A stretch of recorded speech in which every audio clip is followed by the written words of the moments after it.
Herculean and riddled with equally complicated hurdles. Join us every Thursday on Wash Hour from 4:05 p.m. to 5 p.m. as we seek to put these issues and more in perspective. Watch a repeat on Fridays from 1 to 2 p.m. and on Sundays 9:30 p.m. to 10:30 p.m. It is our duty to keep our surroundings clean and free from disease.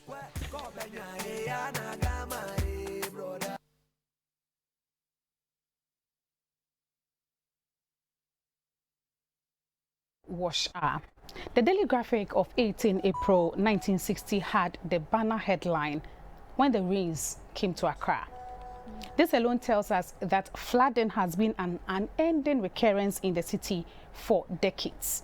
Many measures have been prescribed to end the perennial flooding, yet Accra's vulnerability is always exposed after a few hours of rainfall. The Greater Accra Resilient Integrated Development Project, GARID, has been proposed, yet it is now to take off. Is that going to be the final solution to the flooding situation in Accra? Bearing in mind our waste management regime and the strict enforcement that we are yet to make that happen. We have put together some excerpts for you. Let's go and watch that. When we come back, I'll introduce my guest.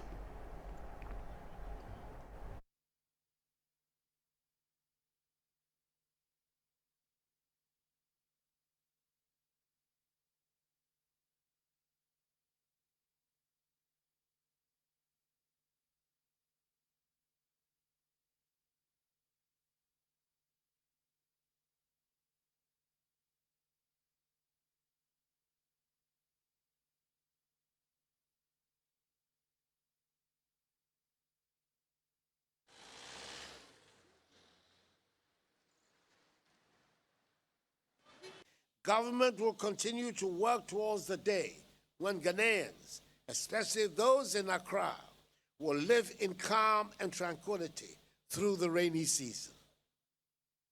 Metropolitan, municipal, and district chief assemblies have been charged to ensure the obstructions to the free flow of water, as well as developments along waterways, are removed immediately. MMDAs are also to ensure the strict adherence of developers to the planning laws of our country and sanction staff who have issued permits for structures to be built on waterways to serve as a deterrent to others who seek to engage in such acts.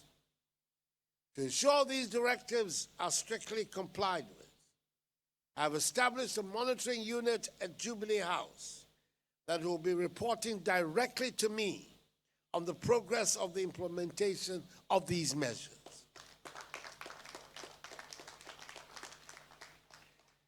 I'm thus putting all MMDCs on notice.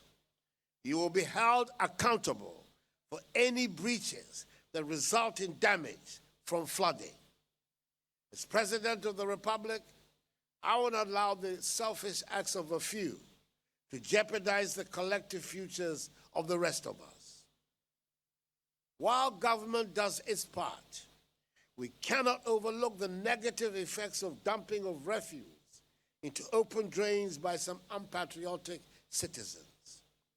Regardless of the investment that is made in the construction of well-engineered drains, the indiscriminate disposal of solid waste into open drains and channels will reduce our capacity to end the perennial problem of flooding. I urge all those engaged in such practices to put an end to them. Welcome back. Today, our focus is on dealing with the flooding situation in the capital. Madam Florence Kuchi is the Director, Metro Public Health Department, Accra Metropolitan Assembly.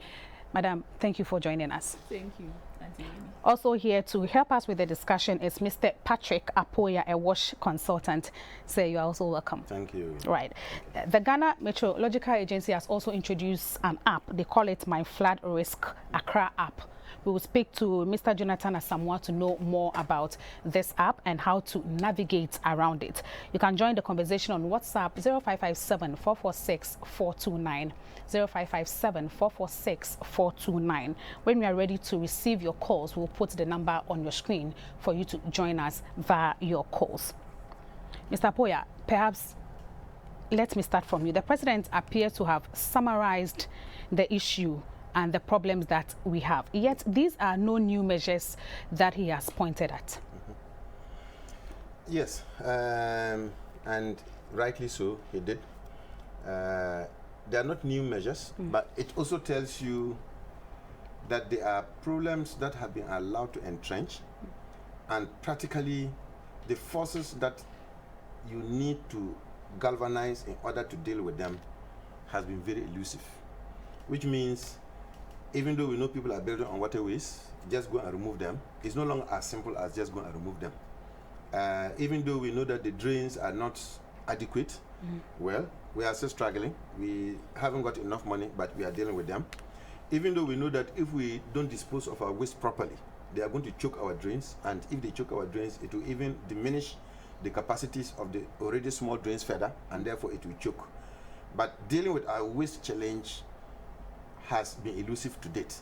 So the fundamental question that we should be asking is, why is it difficult for us to ensure that not even a single piece of rubber or plastic is lying outside? If we can, the simplicity of that answer will simplify the solutions that we are seeking to avert the flooding. That's just my opening remarks for now. Right. Florence, maybe you would want to add that. Why have we waited for so long?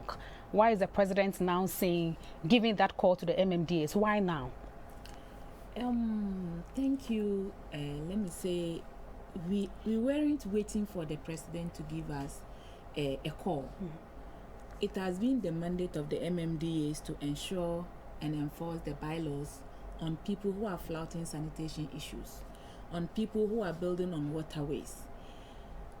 It's just what would I say, a kind of encouragement and support that he's throwing to the MMDAs, so that when an MMDA goes to remove or demolish a building that has been put up on waterway, you will not take the person to court, because the father of the land himself have said it. But even if it's wrong. Yes, because the issue is people does the wrong thing and then they look for sympathy. Somebody sees very well that where I am developing my building is just in the waterway. They will do it. You go and write stop work. In the middle of the night, they will build. The following morning you go, you see the whole building standing there. But if somebody is building in a waterway, you've gone to write stop work, and you know that we have recalcitrant people around and they'll still continue to do what they do. As an assembly, I'm putting this to you because you are coming from an assembly, the Accra Metropolitan Assembly. And so you know that the person will definitely do what you are preventing the person from doing. Is there no extra effort from the assembly to prevent what we know is wrong, so that we don't all come back to, meet the effect of the person's wrongdoing? Sure, the assembly does their part. But just as Mr. Apoya said, before you can remove somebody who has built on a waterway, it's not just as easy as we see it. It must follow some kind of procedure before you are able to remove it. But the person might have received permits before building, or not all of them? Mostly, it's not all of them that have permit. When you go to a lot of the water-prone areas, they don't have permit. They refuse permit, but they do it. Though they don't have permit, you cannot go and remove them from the place. You need a court order before you can remove somebody who have built on a waterway. Has it been difficult to, get the orders to go and remove them? Is that the problem? Why we are not able to remove people who are supposed to be removed? I will not say we don't get the court order. We do, but the issue is there are a lot of cases at the hands of most of our courts, and it is not every case that you send to a circuit court. Most of the cases at the MMDAs are being sent to the magistrate court, and at the we don't have enough magistrate courts even within the metropolis as it stands now. So sometimes there are always a lot of cases in the hands of the courts. So when you send case, it's always first come, first serve. So it is the courts that is disrupting your activities, because all hands are now pointed at the MMDAs. Yes. It looks like you are the final. Yes, because all those buildings fall within the MMDAs. And the MMDAs, let me put it in this way, are the grassroots of every governance system. That is why all fingers are pointing at the MMDAs. But I always say that sanitation issues, flooding cases, is not only the mandate of the MMDAs. It's not only the mandate of the president, nor the chief executive officer. It is the mandate of everybody. If I play my part well and you play your part well, we will all come to an equilibrium. But obviously, it's not everybody who is willing to play the part. There are some people we have to whip them in line to do that. And that is why we have the enforcement bit of the situation. Sure. So the enforcement is also on it. We are doing as much as possible enforcement at the various MMDAs. I can tell you that. Have you served as well? Yes, we are. Even in this situation that we are seeing. You know, as they always say, as a man, you can never be 100% perfect. Whatever it is, there's always a plus or minus in some of the things that we do. Yeah. Mr. Poya, allow me to, let Florence breathe a little. But some experts have said demolition is not the solution. Yeah. I mean, there should be construction of detention ponds along the routes. Yeah. And this is coming from the engineering institution. Yeah. So if such a viable option is available, why are we not considering it? Good. Let me just give you a background to this question you have asked. Assuming that you even remove all, I'm not saying building on waterways is not the cause of, it's a cause. But assume that you even got all of them removed. It doesn't mean that overnight our flooding problem is going to be solved. The fundamental truth is that the volume of water pouring during rain, let's say within 30 minutes, there's no amount of investment in drains to be able to hold that water. It's impossible. You can even take 1/4 of the lands in Accra and make them drains. It will not be able to hold the volume of water that just pours down from the sky within an hour period. Too bad for Accra. Accra is low-lying, and just towards Eburi is a highland. So when the rain falls and you have all that water collecting from the hills, all coming down to take part, to now add to water that is falling within the land, everything is supposed to now enter the Odo Channel and discharge at the sea. There's just practically no engineering way of constructing a drain that can take that volume of water. In the past, it used to be a little bit better because the city periphery was a little bit distant from the mountains. So in between, you had farmlands and forests that will soak a lot of the water before it even gets to Accra. So, and F is the biggest holder of excess water to be able to save us from all these things. F itself is the biggest reservoir to hold the water from flowing on the surface. Now, as you remove the trees and we are developing, we are reducing the capacity of the F to be able to hold the water. Now, it now means that any water that now falls down, because we are all concreting our floors, because everywhere is now pavement, even in your own house, the building requirements, guidelines require that you leave a certain space within your house, at least 1/4 of that plot, and landscape it. You are not allowed to put concrete on it. Mr. Poya. Now, if we cannot do that, then what we need to do is to physically construct retention ponds. Mr. Poya, so in 1960, we were experiencing floods. Allow me to interrupt. But with the concrete you are talking about. Yes. In 1960, we were experiencing floods. Yes. And we've had talks of tiling our surfaces, and that is also the cause of the flooding. Yes. But then, we were not tiling, but we still had floods. No. You have to, when you say flood has a context. Right. How much rainfall, for how long, and what is the extent of damage. Okay. So if you had, let's say, the same amount of rainfall falling in 1960, let's say for 30 minutes, the amount of flooding that you experience will never be the same as the amount of flooding you experience today because For of real? these things we're talking about. Never. It will never be the same. I see. So the retention ponds now become handy because you naturally now have to have those reservoirs that will absorb some of the water and keep it. So it is not all going to pass into the city. And we have some in Accra, but because of the thirst for land and the powerful influences of rich people who just think that I can't allow land to lie here. Airport area, there are some retention ponds. We there, used but to have we that. used to have, but they are gone. So it boils down to just the amount of power that our leaders are exerting and how they're using that power wrongfully to actually create difficulties for the ordinary people. The retention ponds we're talking about, yes, government needs to invest, and before government can do it, government doesn't own land. Government will have to buy that land. Before, there's no chief who just donate a land that take and do a retention pond. No. And once government buys it, every politician just feels that they are entitled to anything which belongs to government. I will never be able to have access to that place.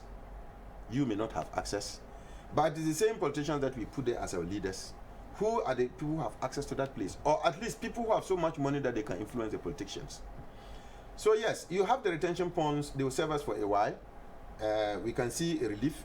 But if we do not check that fundamental problem of elite hijacking, that thinks that anything belonging to government is for them. And if this place this place suddenly becomes a high-class area, why will I leave such a pond lying here and, I need to develop something here? That is the biggest problem that we have. The people who are building on waterways, there are two types of them. There are places that they are, according to the town plans, the city plans, you can't even build on them. When we say develop, yes, you can develop. Land has so many uses. I can buy this land, it's a waterway. I may not be able to put a fiscal structure on it, but I'm probably allowed to use it for something, maybe greenery. If it is a park I want to do, you can do that. There are some places too, it's not demarcated that you can't build there, but it's a low-lying area. If you take, let's say, from Alajo all the way coming to the Kole Lagoon area, that area is actually below sea level, which means it's low-lying. If all the water comes and we don't have adequate drain, you are going to suffer. But that place is planned. You can build there. It's not as if we are going to crash buildings, you are going to clear all those ones. We are building only those places that they have marked as this is a waterway. We can put a fiscal structure there. So the complication of our flooding situation is not the physical solution that we cannot get. It is actually how powerful people subvert. And when I say powerful people, even the poor people that you think have built on the waterways, maybe she's on the government side, she can't say everything. But it will surprise you the amount of power those people hold, either through the assemblyman, because now they know somebody in power. They know somebody in power. That if I take a phone and call, okay, the next election is coming. Don't respond and see what will happen to you. So it is the same power that you think those people are helpless. They're not helpless at all. There are situations where if you take the city authorities and you just say, solve this problem, if it is just removing people from waterways, it won't take you 8 months. They will deal with it. But let them start. Even the presidency, the president has said it. Maybe he has said it with all good intentions. But the secretariat that he's going to put in his office at Jubilee House to be monitoring and reporting to him, at some point, it is those same people who will say, Florence, there's this person, can you hold on? We are coming to check and do this and do that. And they will just scramble the thing like that, it will disappear. They're the same people who obstruct them. So the enforcers actually do not have that leeway as you think they have. And it is also it is the nature of our political system, a competitive, clientelistic system that politicians have to woo votes from voters. And if you don't please a person, they turn against you. Come back to power. And these people just don't see how they can stay out of power. They just want the power. Meaning that the masses know the power that they hold. They know the power and that they use it against they now the use it against the politicians. politicians, and that is what affecting all of it. So people shouldn't see it as an engineering problem or as a function, a lack of inaction on the part of the MMDAs. The MMDAs, even the court that she's talking about, take the 17 MMDAs that are within the Odo Basin. There are 17. Accra, up to Adenta, Medina, up to Ga East, Ga North, Ga Central, all those ones. you won't get more than, let's say, 5 courts within these jurisdictions. Now, if I am to arrest somebody, if she's to arrest somebody, she will have to take her pocket money and transport the person to the court because there's no budget for her. You can get to the court, and before you can, even the police to even detain the person, you have to feed the person. She have to remove her pocket money and feed that person. There's no budget for her. You tell the police to come and arrest somebody, the police will ask you to bring this, bring this. It's not that the police don't want to, but they also don't have the logistics. So if you want your case arrested, bring them. So at the end of the day, and then the most beautiful aspect of all this game is when they finally get to the court, all this sweat that they pass through, maybe it's not in my area, I have to send a person to, let's say, La. After everything, they can charge the person 300 cedis. They pay the money straight to consolidated fund. No penny comes back to the Not assembly. punitive enough. No, even if it is punitive enough, what I mean is, it is not, at the end of the day, that penalty they have imposed on a person, everything goes to consolidated fund. There's nothing that comes back to the assembly to say, defray the cost of prosecution. So the cost of prosecution is very high. Ordinarily, if the state were to bear it, it is nothing. But why will a government worker who is already not well paid now use his or her pocket money to do these things? So to just say that go and demolish, also they want that you bring the task force for them to do the show, 1 day, 2 days, yes. But that is not the kind of thing that will solve this problem. The kind of thing that will solve the problem is the routine vigilance of the assembly task force, that on a daily basis they're identifying people who have flouted the law, they have checked your papers, everything is this or it is that, and you must go. That is where, but if it is just the one time that people just come and do a show and they go back, you can't solve this problem because the following day they'll come back. I see Florence is happy whilst you were talking about the challenges they face. But why are you not able to tell us your challenges? You see, it's just he hit the nail right on the head. It is not that the MMDAs do not want to enforce the law, just as he's saying. If every MMDA have a sanitation court or a magistrate court, the cost of prosecution or enforcement will reduce. But if the magistrate court is far from your MMDA and you send somebody to court and the person refuses to appear in court, you pick a bench warrant. You need, and you don't even have transport to even a means of transport by the office to enforce this arrest. You need to go and rent a car from your own pocket, just as he said, and get the person to the court. You get to the court because the courts are not many, the cases are many, and you will be at the court for some time and they will tell you. Does it get tiring sometimes for you? In fact, it gets tiring, and sometimes it makes case travel for a long distance. I can tell you, we have a particular case we started in 2020. The case is still in court. Somebody building on waterways. It is not about somebody building on what, but it is a public health issue. Okay. The case is still running in court. Every day you go, they will adjourn. Every day you go, they will adjourn, and the officer will keep spending your own money in and out every day for the case. When it's like that, like, it demoralizes you. The work and happiness is not there for the officer to do the needful. So what we think, as the call has been thrown in, we think this is not the time to sit down and say they should get sanitation course or magistrate court before we do the work. We are doing the work, but as we are doing the work, plans should also be on the table to make things easy to resource for your the outfit. law enforcer to also enforce the law successfully. But there seems to be a disconnection of responsibilities. It's like we are playing a blame game.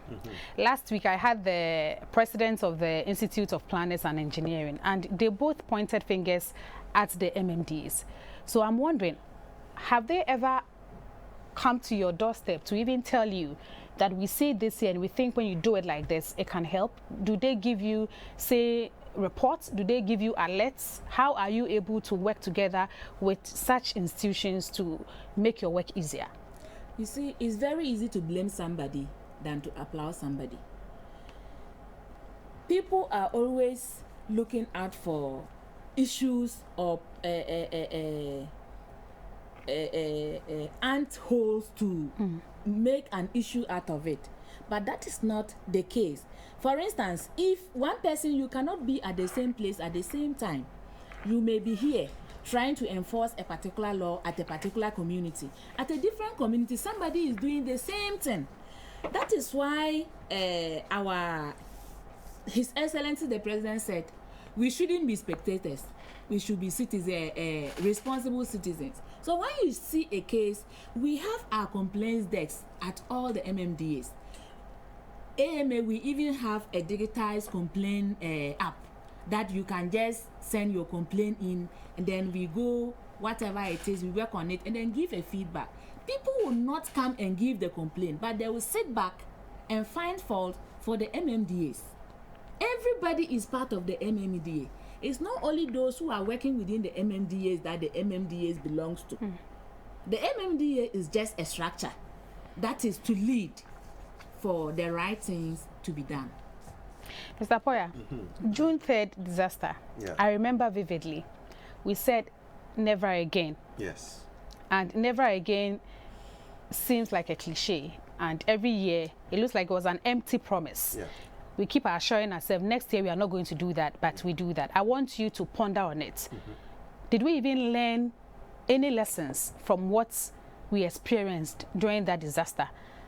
Even if we lost one life, it's one too many. Yeah. I would want you to ponder on that. And so I go on the phone line. I have Mr. Joshua on the line, and he's coming from the Accra Meteorological Agency, Ghana Meteorological Agency, I beg your pardon, and they have introduced an app. They call it My Flood Risk Accra app. We want to know what it is about and how it can help us to salvage our properties and even live a well-meaning life in this era when we're experiencing floods. Hello, sir. Thank you for joining us. Thank you for having me. Great. My Flood Risk Accra app, what is it all about?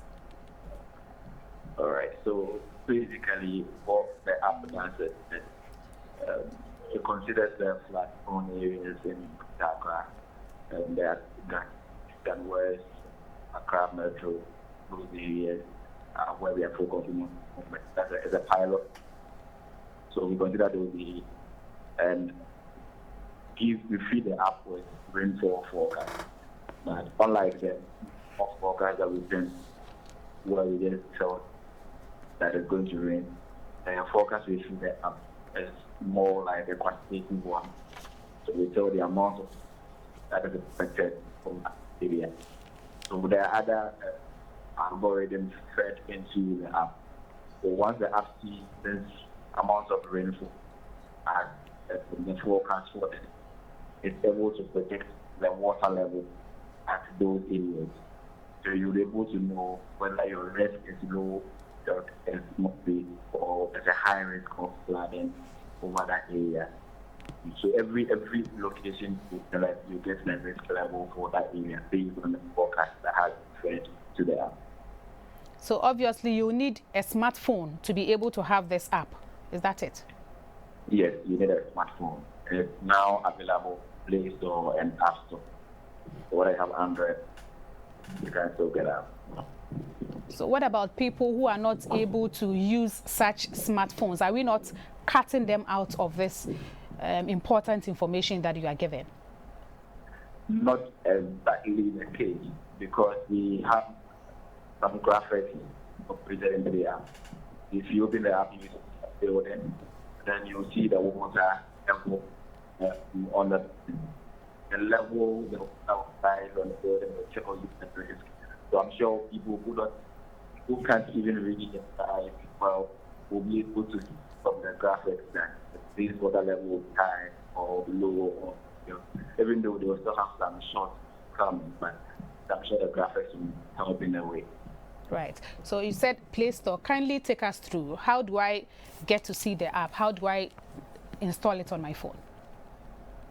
So you just go to your App Store if you are, or you can just go to Google Play Store, and then in the search, you just search for My Flood Accra. The app is the only app we have with that name. So you just click on download and then install on your phone. From there, you just open the app. when it's initiated for the first time, it loads all the images, the maps, and all of that. So it takes a lot of time to finish installation. But after that one, anytime you open, file faster, and you wouldn't have problems. So basically, users of the app will be able to know when it is going to rain heavily and possibly when there is going to be floodings. Basically, Yes, that's what it's going to do. That's what we have done. What we do is we also have a push notification as part of the app. So if there's a in the country or the region, we send a push notification. So you get a notification like you are receiving a message indicating that there's rainfall. If sometimes we even tell you the time that there will be the best of your area. So when you get that message, even if you have not opened the app, it comes to you to open the app and check the water level that is over your area. Even if you are not staying in that one area, you probably would want to know if you're traveling to some of these areas, things like that down to be a platform. Are you able to tell us when we are to experience another heavy rainfall in the days ahead? Well, we are entering the peak of the rainfall season, heavy rainfall. But for the days ahead, we are not waiting heavy rainfall for the coastal part. Within the next 24 hours, for tonight, actually, we're expecting some rainfall over areas in the eastern part of the transition, the Bono area. But for us, along with, we'll just see God in the night or sample. Slightly moderate rainfall, but for heavy rainfall, that's very low for coastal Ghana within the next few days. Thank you. Any final words for the public? So we let you go. All right, so we actually send out forecast every day or each time, each day. Morning forecast goes out 5 a.m. Afternoon goes out about 11, and updates in the evening at 5 p.m. So if you follow us on all on social media, Ghana Met on Twitter, Ghana Meteorological Agency, will be able to get daily routine and updates, so that will not be affected by any of the. We are grateful, sir. Thank you. Thank you. And that was Mr. Joshua Asamoah, meteorologist, Central Analysis and Forecast Office of the Ghana Meteorological Agency, telling us about the app they have introduced. If you don't have it, go to your Play Store, download it. If you live in a flood-prone area, get to know what to expect ahead of time so we can save lives and property.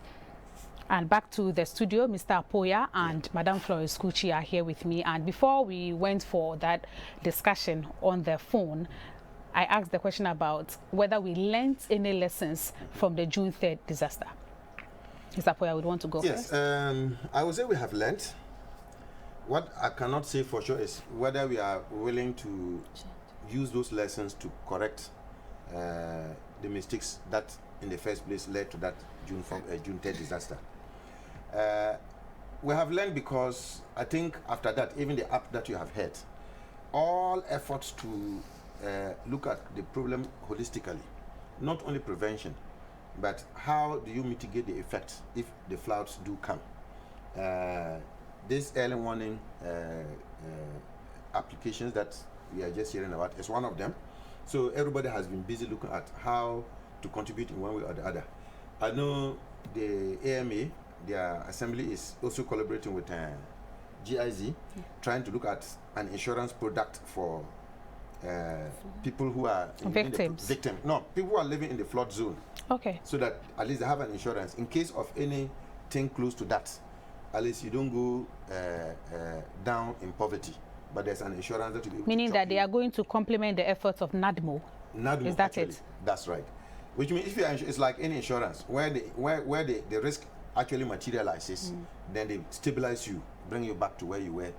So if you lost 100,000 Ghana, you actually get your 100,000 Ghana back in cash. No, I'm just at an example. It depends on the policy. Because I know NADMO only gives reliefs. Yeah, no. As for this one, it's an insurance policy. It's like any insurance you take. Okay. Whether it's a funeral insurance, they have their products. How Right. much you can. That's one of them.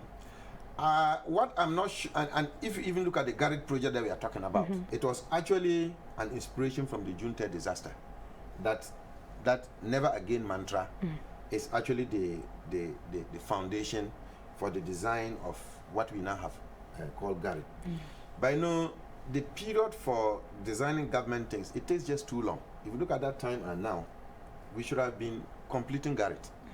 But of course, we have had a delay because of the COVID. We should have been in the second year or so in brisk implementation. What I'm not sure is, if you look at that time and now, we are talking about building on illegal, but they are not the only causes of flooding. The primary cause is the fact that actually we do not even have adequate drains to carry the water. And when we even have drains that you think they are not adequate, on top of that, we have a lot of choking. So if you take Odo, which if it would have taken like a certain volume of water, because of the silt and the waste that is inside, we are further reducing that capacity further. Between that time and now, I haven't seen, I don't know the additional kilometers of drain we have constructed. When we say drains is long, but it is, if it is not constructed, if it is just the river or the stream path that it is following, the capacity is not much, and it also carries silt. But it is when you construct it, it is engineered. That's what we actually count. Right. As So, a drain. Mr. Poya, we haven't added we haven't added more drains. Assemblies where I think they should have been upping their game is the maintenance of the existing drains, which are not being maintained, and this disconnect in coordination. It comes to play when it comes to maintenance of drains.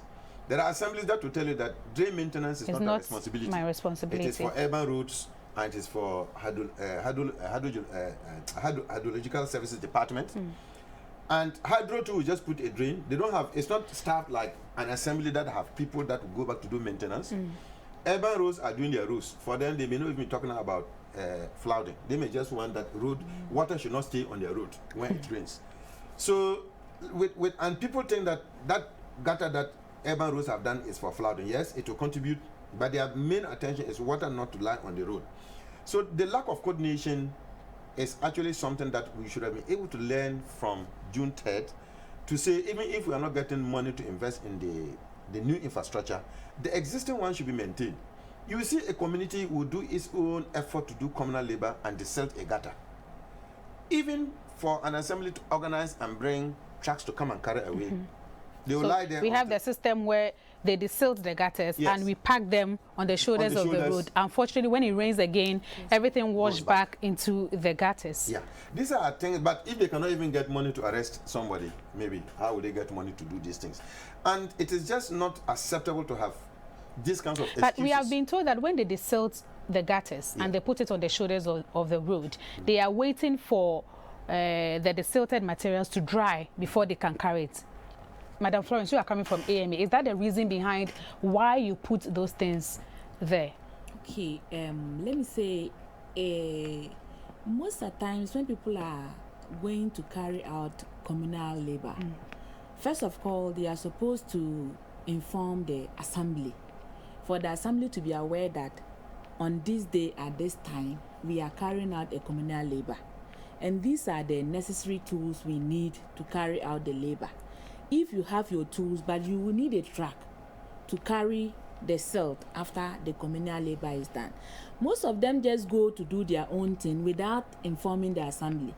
So at times the assembly may not even be aware that there are some silt or people have done communal labor over the weekend at a particular place. So we always ask community members, whenever you want to undertake a communal labor, just try to inform the assembly, and the assembly will collaborate with you. We just need collaboration. So meaning that if the assembly is involved, that same day you will collect all the garbage away. That is one. Okay. And the other one too, you know, this silt that we collect, we send them to other waste, other landfill site and waste treatment plants. There are some waste treatment plants who will not collect, will not receive wet silt. Why? They say they will tell you when the truck is moving, the leachate will be dripping on the ground. Right. So they want it to be dried before they receive it. They have their own mechanism they do at wherever it is. So that is why sometimes you see some of these silt by the bank of the drain. However, if the assembly is aware and communal labor is done on Saturday, Sunday morning, by then the leachate is already drained out from the silt. The assembly will be there to collect all these silt. So we are only entreating collaboration between the assembly and the communities. Right. Let me announce the phone line now. 0264 000 997. 0264 000 997. Please, when you call, do lower the volume of your TV set so we can have a meaningful conversation. Mr. Apoya, it feels like a vicious cycle. Yeah. The problems keeps going round, and every sector has its own challenges. And now we are told the Garrett project, maybe I should call it the messiah of Accra's problem. Yes. And that is what is going to save us. You have been part of that project and you know the ins and outs of it. Can you tell us, what is the Garrett project? When are we seeing it? When is it going to solve this problem that we have? Okay, let me clarify that I'm not officially part of the Garrett team. Okay. I've done some work with them. And as a result of that, I do have some insights into what is being planned. Yes, I would say Garrett is a messiah, but it's not as if as soon as Garrett is finished, then our flooding problem is over. It will have reduced drastically if we can implement it according to the plan. It is the first comprehensive project which is not just picking one aspect of the problem, but it is looking at the comprehensive causes, interrelated causes that induce the flooding. Mr. Apoya, Kingsley from New Wager has joined us. Please hold on to your thoughts. Hello, Kingsley. Yeah, good afternoon to you, gentlemen, and everybody in the studio. Thank you for joining us. Yeah, I think you are doing a very good program. I've been watching you for some time, especially on most of the subjects you handle. You look at you have a very, you have the nation at heart. Honestly, I think most of the subjects the gentleman is explaining, first is all, the laws are there, but how to implement it is our problem. Okay, what we should be doing now, let's bring in the stupid council that we used to have before. Okay, we must go to one-on-one with people. We are losing discipline in this country. Listen, this is the only country we have. And if we all don't come, because they cannot do it alone, I need to do my part. He must also do his part. Do you understand? Right, so I do. Honestly, if we want this flooding to stop, they should move out. They are too comfort in their offices.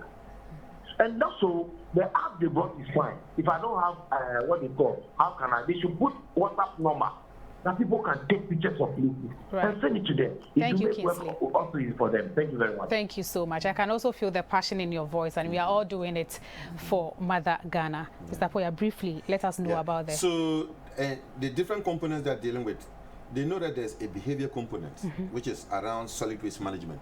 So there's a huge component that they're going to say, look, we must deal with this solid waste management which is very important. Once and for all. Yes. So whatever is supposed to happen to ensure that by the time the project is over, you have at least 90% of our waste menace that is bottlenecks resolved, and it is being collected properly is one. There's a component which is also dealing with you and I's behavior. You'll be surprised that there are people who don't even want to pay a penny to dispose of their waste. So they will pack it. Anytime it's about to rain, they drop it into the drain. So that behavior issues, they're going to deal with it. The early warning system that we have just talked about, they are also trying to enhance it so that at least more people can have access. Then the drains that we are talking about, a very considerable investment is going into that, because that remains the real challenge. Right. So we believe Mr. Apoya, I beg you, we have a call from Achimota, and I understand a call would want to speak to us in the local language. Okay. Chi, a call. Yeah, that's a say, Wafre. Madam. Me bamichawo. Maka sebe prayers no. Emu we say assembly members ana. Assembly members so what you say? Hello, madam. Meet you. Assembly members what you say? Mudi bibia to our officers so assembly members are only a work pronoso. I'll bet my bibia so. No one be catching or be catching mumu and my John will tell me a baby only at Twabamo. What man is saying? Yate. Madam. Echo. Yeah, that's it. What besides him? Yeah, that's it. Mr. Apoya. Yes. So what is the work of assembly members? Yes. Everybody has a collective has a role to responsibility. play. Yeah. Yes. So, but that investment to the tune of over $200 million that we are looking at over the lifespan of the project will make a significant dent on the project. But they also, the one that will let us realize is the behavior aspect of the problem. That, at the end of the day, is the one that to determine whether the investments will yield useful results to us or not. If you look at the Odo, if Odo were to have its full capacity, the impact of what we saw on June 3rd would have been less, if not 50% less, maybe 25% less. Right, Mr. Apoya, we have Christopher from Sekondi. Hello, Christopher. Thank you for joining us. Does Sekondi also experience floodings? European town. Do you also experience floodings? Pardon me? No, please. I want to contribute to the program you are doing. Okay. Yes, and I'm asking, Sekondi, Takra, did you also experience floods? No, please. Okay. As for Sekondi, we don't have problem in Sekondi. Okay. You are listening to yourself. Can you lower the volume of your TV set? The regional office. We haven't experienced it, but I want to contribute to the program. You see, Ghanaians are type of people. Oh, okay, please. Yeah. Hello. Mr. Apoya, let's go. Are you hearing me? Yes. Ghanaians are type of people. You see, you have to go back, like I said, 1979, and use the military. You see, Ghanaians of people are using the Commission on Human Rights and Administration to manage them. You have to use the military. You have to use the military to manage the Ghana, all the administration across. You see the administration. We have to use. None of them. Let's go back to our colonial master to come and manage our administration for us. Thank you. And then use our military to manage the affairs of our communities and those kinds of. Look at what's happening. I was once in Mauritius. You see, the discipline every Saturday. If the community, the chief will play the gong. If you refuse to come, they will come and arrest you in the house and give you 24 lashes. You see, this is the one we have to. Thank you. Thank you so much. Thank you so much. We have chosen the path of democracy, and we are hoping that we will all live by it and do our best to ensure that we live in a peaceful and safe environment in Ghana. Mr. Apoya, did you land on the Garrett point? Because yes, I think I landed. From that, I would want to also bring in the discussion of the fact that in this whole situation of flooding is the issue of food safety, and that will land on the doorstep of Madam Florence here. Because after the floods, the next day we see our market women displaying foodstuffs on the ground, and then we go purchasing it. What is in there as well? Sure, you are rightly. That's the truth you are speaking. After the rain, we see our market women display. Hold on to that. We have a caller from Kofodia. Thank you so much for joining us. Ibrahim. Hello. Yes. Thank you very much. Right. Thank you very much. Did Kofodia flood?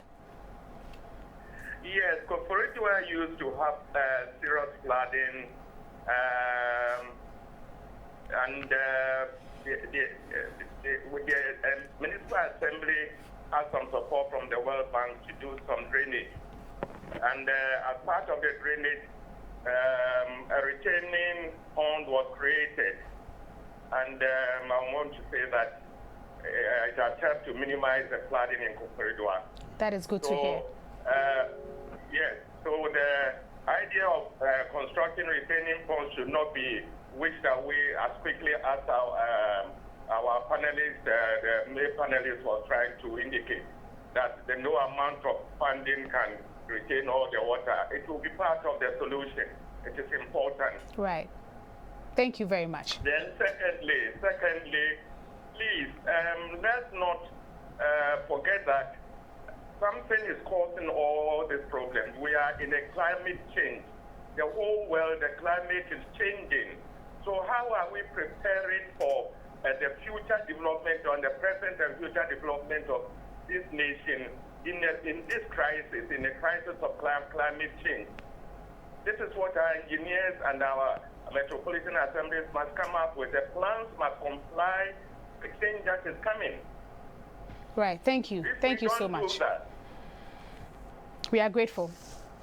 Okay. Clarence, please go ahead. So what the assemblies are doing, we are enforcing the laws that no trader should display for sale food on the bare ground. You should at least raise a foot of 3 feet from above the ground. Yeah. So when we come to the field and we see you display, even not during flooding, whether flooding or no flooding, it's against even the AMA bylaw to display for sale food items. But these market women, if I should go to Makola Nima Market, Mamobi, right now, I will see them on the ground. That is what I'm saying. You will see them. When we get there, they run away. You leave, they come back. You get there, they run away. There are times we confiscate their goods, and our office will become flooding with the food items there. They will not even come for it. There are many times we carry most of these food even to there's also children home for them to use, because you carry them, you put them in the office, they will not come, and then it will go waste. We are trying as much as possible. That is why I said solving a sanitation issue. I'm bringing sanitation because food hygiene is part of sanitation. Solving such an issue is the holistic concern of both of us. My concern, the trader concern, and then everybody concerned. We come together to ensure it. But if you are enforcing the laws and you are flooding the laws, I take you to court. You are charged 300 cedis. You pay. You come back. You do the same thing. Tomorrow I take you to court. They charge you 300 cedis. You pay. You come back. You do the same. Then we are just doing merry-go-round, which is not the best. It will not help. Ghana is no different from all other countries that are trying as much as possible to follow rules and regulations. Why is our own difference? We are not the only poor people. And as soon as you start strict enforcement, then people will start crying. You don't want me to do this. Then they will start linking it to all sort of things, tagging you with different colors of, I don't know. That is what we have in our system now. Mr. Apoya, the floods always live in its wake. I understand we have a caller from Tantra Hill. Thank you for joining us. Thank you very much. Please, your comment or your question?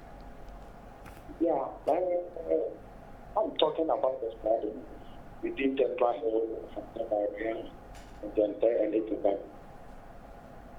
Please go ahead.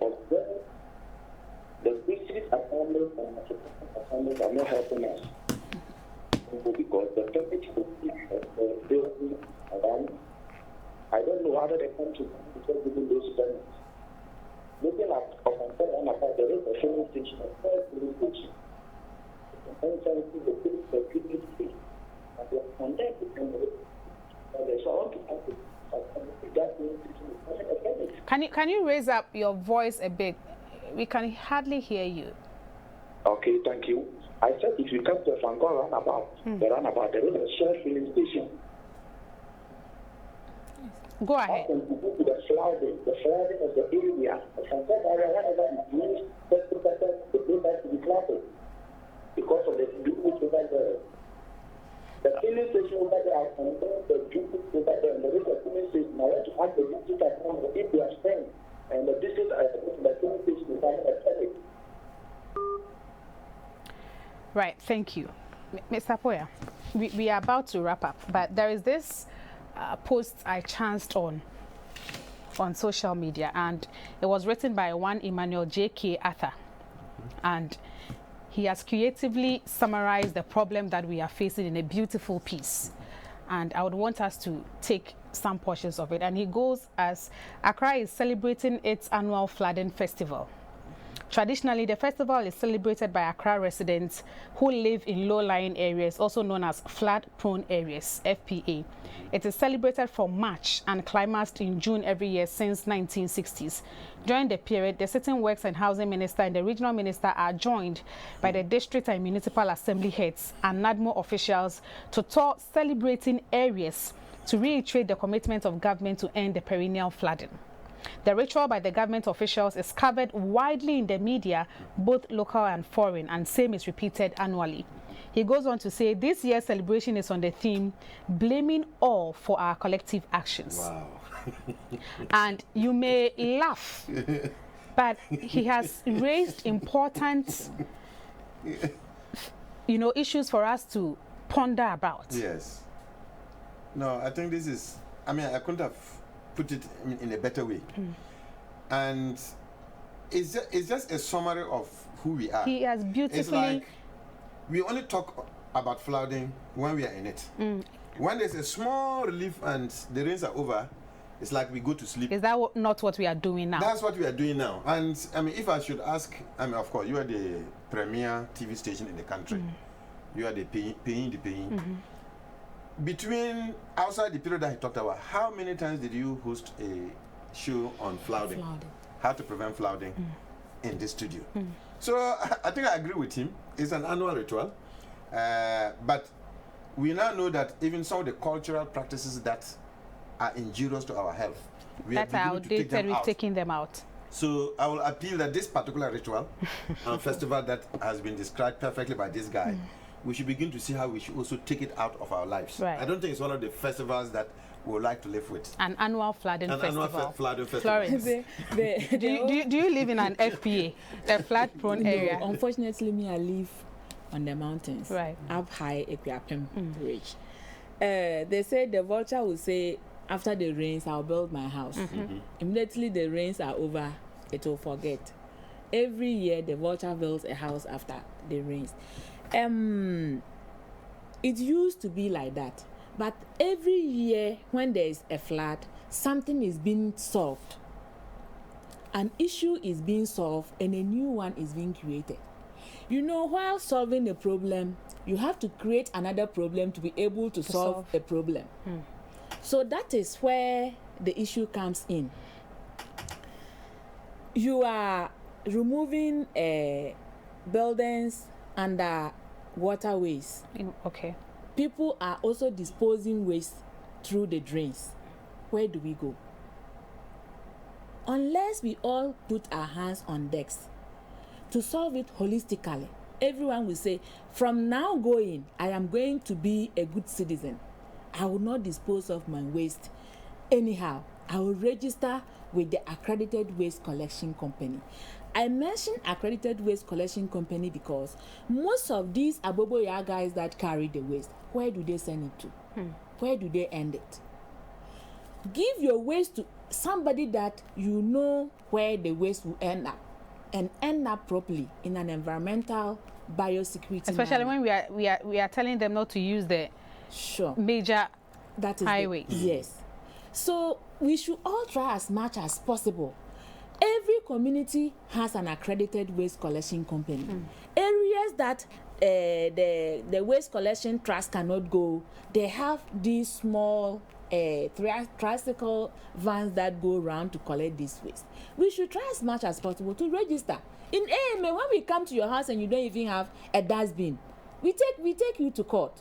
When we come to your house and we ask you who takes your waste, and you tell us you give it to the Aboboya, we don't know the Aboboya. You understand? It's now we are trying to bring them together under cooperative. When they are in cooperative, they are easily to be regulated and then follow up to see that they do the right thing. If they are not into the cooperative and you just give it to anybody, the person carries this waste, get to a place, look right, look left, and dispose it there and go away because they are money-making machines.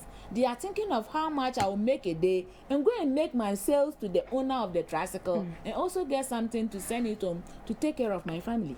Right. Florence, thank you, and that will be your final word. Thank you. And at this juncture, I will say thank you to Mr. Apoya. He is a WASH consultant, and Madam Florence Kuchi. She's also the Director, Metro Public Health Department, Accra Metropolitan Assembly. At some points in this discussion, we had Mr. Joshua Asamoah from the he is a meteorologist, and he also came to share with us how to get onto the app that they have brought on board to help us all keep safe. And we are hoping that next year we will not be sitting here doing what we are doing, celebrating the annual flooding festival, and there will not be any lives lost. Yesterday there was a life lost somewhere in Tema. One is a death too many. Let us all do what we can, put our waste where we are supposed to put it. If we are building in waterways, let us stop. Let us crack the whip for ourselves and do what is right. It is a collective responsibility. So that next year, the story will be different, and we may be talking about how Accra was able to overcome the floods. My name is Winifred Efum. Thank you for watching, and stay safe. Gutters are choked with garbage. The streets are a jumble of filth. The beauty of the serene beaches is marked